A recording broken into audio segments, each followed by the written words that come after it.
Hi, I'm George. Welcome to MedEV. Today, let's talk about NIO's battery swap plan in Europe, how it is going and whether it will succeed.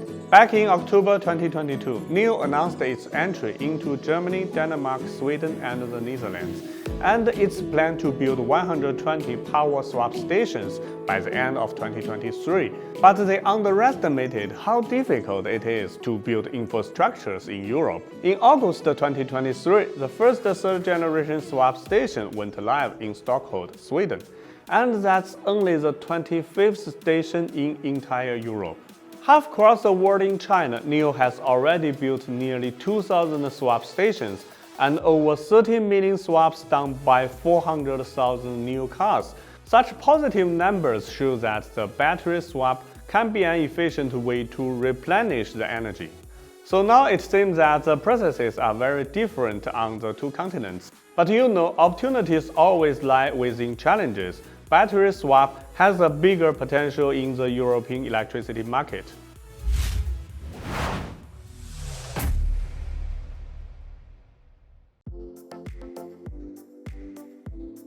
In fact, the construction process in China didn't see a huge rise in speed until 2023 because building a power swap station is complicated. It requires strict planning permissions and effective coordination between the site, electricity, fire safety, property management, and others. As a new kind of structure, a slow start is normal. Once everything is sorted out and with examples to follow, it will pick up the speed. In Europe, NIO is going through that sorting things out period.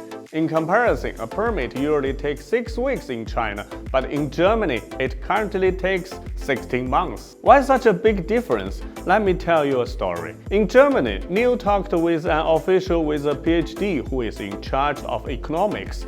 They discussed whether the swap station should be considered as a building or an infrastructure, because the approval processes for these two are totally different. The German official believed that since the construction involves groundbreaking, they should be classified as buildings.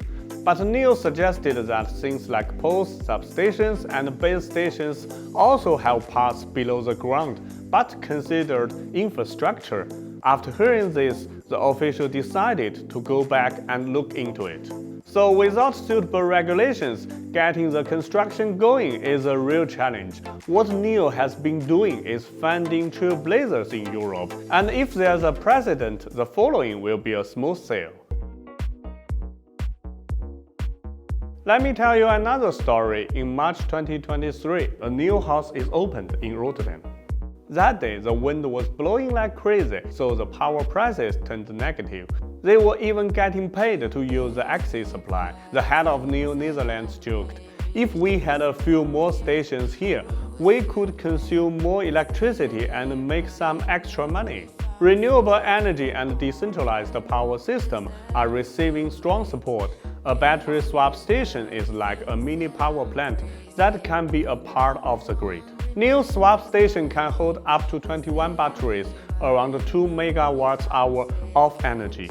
And they've got a smart system that helps balance the peak and frequency of the local power grid based on supply and demand. In some places of Germany, electricity prices change every 15 minutes, so it's a bit like automatic stock trading. The station charges up when the prices are low and then either sells the power to the users or sends power to the grid when the prices are high. Here is a real-life example of it acting as a decentralized power system. There was this station in Germany that once provided 6 swaps on a negative power price day. Not only did it not cost anything, but it actually made them 130 euros. If we look at swap stations in China, each one consumes about 1 MWh electricity every day. The money is saved by charging at off-peak hours is about 2,500 euro a year. And with 2,000 stations, it's roughly 5 million euros saved each year. The electricity trading is more developed in Europe, so the swap station can have more chance taking part in the exchange, thus potentially making more money.